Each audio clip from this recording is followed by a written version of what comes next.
Hi everyone, it's Athena here from Courage Coaching. The topic of today's video is going to be on triangulation, which is another abusive tactic that narcissists use. So in triangulation, there are three people involved, which obviously create a triangle. And let's just say that you are one of these people, the narcissist is the other, and a mutual friend of yours is the third person. So in a triangle, the narcissist stops communicating with you, and they will then talk to the third person, so in this case your mutual friend, in a negative way about you. They will talk to this third person and say things such as, I really feel that Mary is struggling and is very negative. She worries too much about things, and she doesn't treat me very well because she gets quite aggressive, etc., etc. So the narcissist will start telling this third person, this mutual friend of yours, all these lies. They will make you look like there is something wrong with you. They will make you look like you are causing problems in the relationship.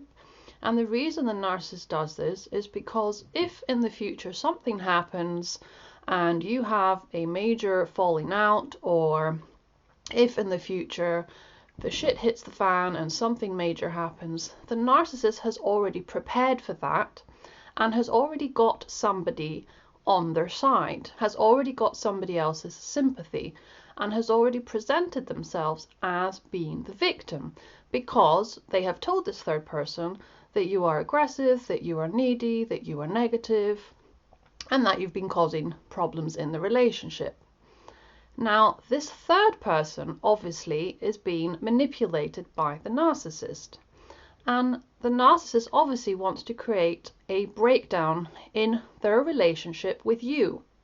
Triangulation unfortunately happens within families, within relationships, within friendships, and obviously in work environments. Now, it's important to consider the third person in this triangle.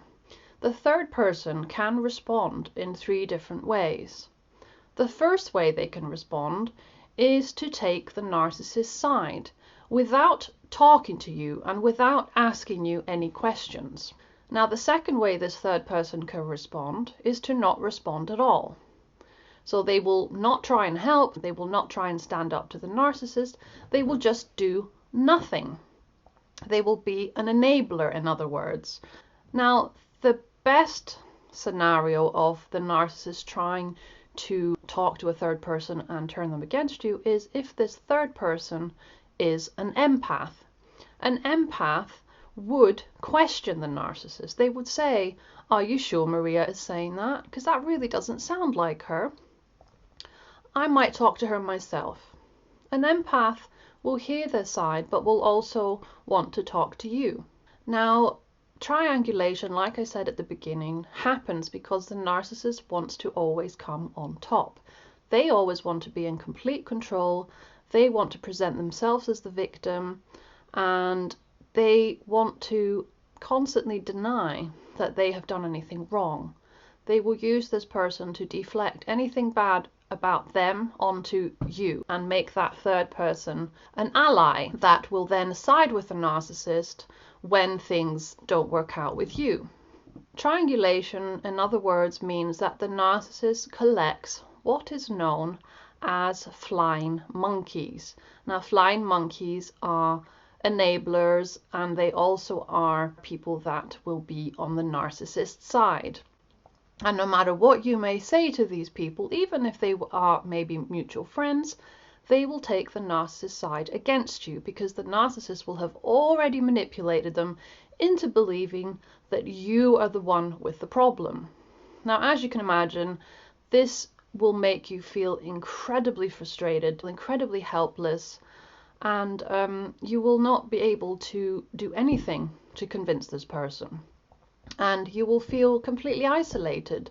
The people that you may have thought were your friends are no longer your friends, are no longer on your side, because the narcissist has turned them against you. Now, imagine this triangulation happening in your family, where this is maybe between you, your mother and your brother or sister.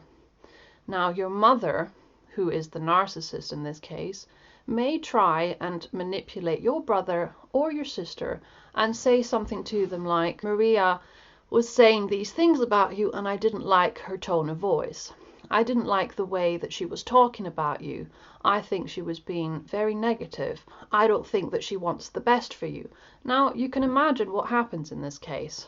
This will then affect your brother or sister. Your brother and sister will start doubting you, will start thinking, is that really true? Do they really think that way about me? And they might side with your mother. And then, of course, your mother now has an ally. And in that ally, they will both end up treating you badly. You will not have somebody on your side in your family anymore, especially if your brother and sister was always on your side to start off with. The narcissistic mother in this case is causing a lot of problems in the family. She is causing drama, and she is causing conflict between you and your sibling. And sadly, you cannot control the narcissist when they do this. You will only find this out when, in the end, your brother or sister may confront you and say, well, mum said that you weren't talking very nicely of me, that you aren't supportive of me. And that's when you will know. Now, if you are lucky enough, you will have a sibling that is on your side and that does not turn against you and that sees through your mother's lies. But unfortunately, in some families, the sibling also ends up developing narcissistic tendencies. So in that case, there isn't much you can do. All you can do is withdraw, protect yourself, and maybe distance yourself if that is the only way that you can keep your sanity and you can keep your own self-respect. It is important to understand that narcissists always have to look good to others. They always have to come out on top, and they will always make others look like they are the ones with the problem. They do not want people to see that they have flaws.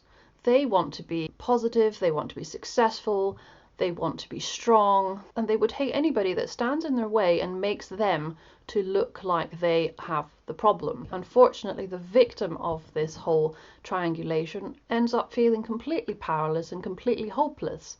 And it is just absolutely devastating. But when you notice that this is happening, all I can say is acknowledge it, understand that you are dealing with someone who is mentally unstable and who isn't able to change, who doesn't have the ability to self-reflect, and who does not have remorse. So I would say keep your distance, go no contact if at all possible. This is the one thing that will save you from further harm. You deserve to have healthy and honest people around you that have an equal relationship with you and who do not try and sabotage your relationships with those people around you that you care about. That is the end of the video today. Thank you very, very much for watching and for listening. I wish you a good day or evening wherever you are, and I will see you in my next video. Take care. Bye-bye.